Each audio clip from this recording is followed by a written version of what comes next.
Dear students, welcome to the sixth lecture of Digital Image Processing. There are two parts in lecture number 6, 6a and 6b. In part 1 of lecture number 6, you are going to study about digital imaging systems. Students, let me tell you something that in previous 5 lectures you have studied about the fundamentals of digital image processing, elements of digital image processing, digital image representation, operations being performed on digital images, types of images, image storage and file formats. So today's lecture is about digital imaging systems. So after the completion of today's lecture, you will be able to understand the elements of digital imaging system. What is digital imaging system?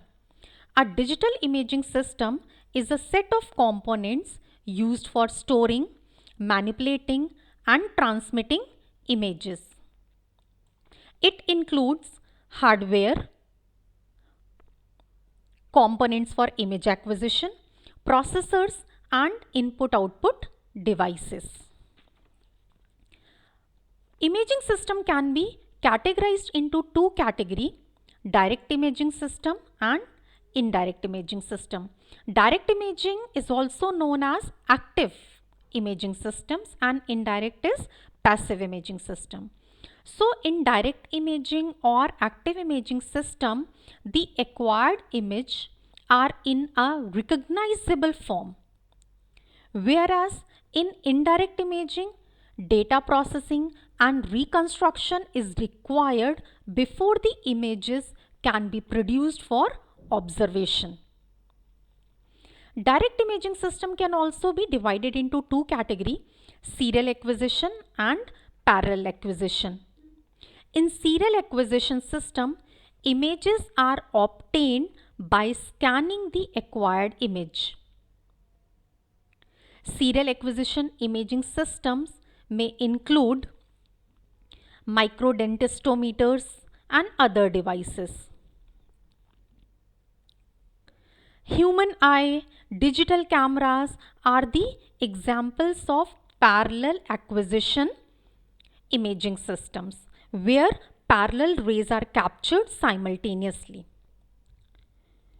The advantage of digital imaging system is that the final image is in the digital form. Second type of imaging system is indirect imaging, which is also known as a passive imaging. Here image is stored in a film which is rendered observable by a chemical process. Therefore, there is a delay in the production of images from films. So these are the two types of digital imaging system. Although image processing requirement varies from application to application, but some of the basic components required for the image processing system is as image sensor, image storage, image processor, image display device, networking, image processing software. So these are the basic components required for any imaging system. Let us discuss one by one. Image sensors. You have heard the name very well. Sensors in number of applications. The input images originated from a source are captured, stored and processed by digital imaging systems. These images may originate in different energy forms like light, X-ray, infrared, radar and acoustic energy. Therefore, images are captured using appropriate sensors. Image sensors, you can see from this particular diagram, which is used to transform the illumination energy into the digital image. So images are generated by a combination of an illumination source and the reflection or absorption of the energy from that source. Here you can see that a line sensor is being shown. Number of sensors have been arranged in the form of the line. So again, depending upon the various applications, the types of sensors can be arranged in the form of line, array, or in other forms as well. Here in this diagram, you can see that a single sensor with motion is used to generate 2D image. You have seen a printer. So while photocopying, you keep a paper on it and then you can observe that a line is moving from left to right, which scans the whole of the page and the image is being recreated. So that particular line, like this way, it consists of a number of sensors, line sensors, and when it is moving from left to right means it will be able to scan the whole page and the image is being created. So this is also a like sensors can be used in one application. Other is CCD array. CCD is charge coupled devices. These devices are used in digital cameras and typical resolution is 1024 into 768 for the webcam. You can see these two images for CCD array. It's useful in the image processing applications.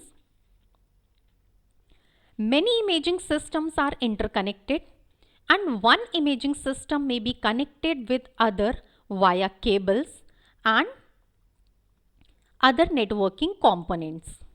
For example, in hospitals, you can see an imaging station may be connected to other imaging stations that are present in the same location and also to the remote imaging stations that are located at a remote places by using networks like internet. So the communication line can be a voice grade telephone line, an ISDN, LAN, or even a satellite link. So to facilitate networking, many other components like modems, bridges, routers, switches are used to connect logically and physically separate systems. Therefore, networking is an integral part of imaging systems. Image processors. You have studied about the various types of processors. Number of processors are used as a general purpose processors. Some are the specific processors. So in the case of image processing applications, you can take example of like airport baggage screening systems, which is a real-time application, and there is a deadline also. It means that the task should be completed within a given time duration with a great precision. So image processing programs should run faster. At the same time, power requirement should be less and overall hardware should be maintainable. So these complicated requirements demand specialized and dedicated hardware components. That is why in image processing, most of the applications dedicated processors are used, while in some of the cases we may use general purpose processors. Dedicated processors are faster, effective and efficient because they have a parallel architecture. This type of architecture is known as ASIC. You have heard this term, application specific integrated circuit.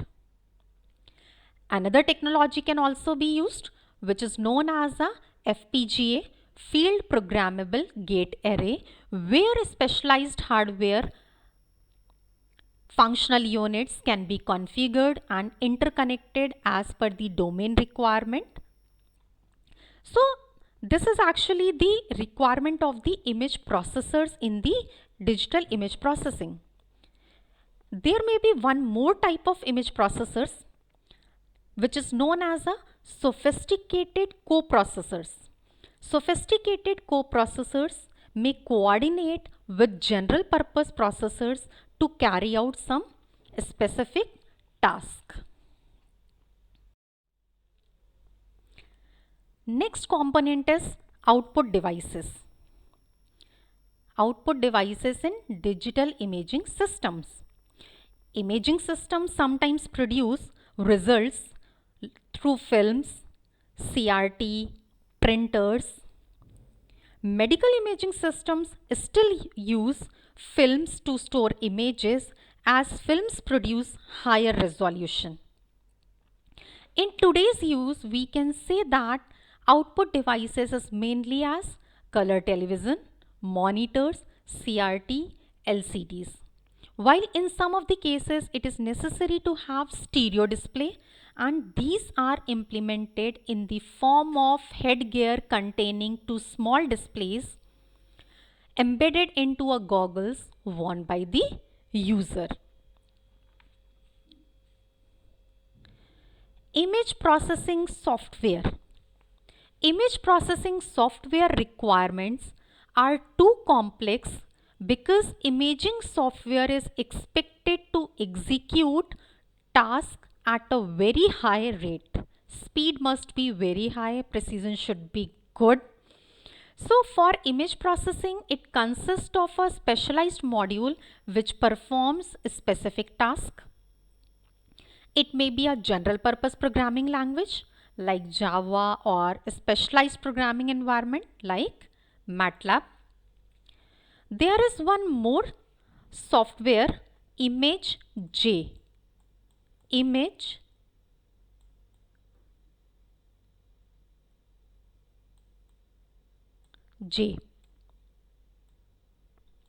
It is a public domain software developed by NIH,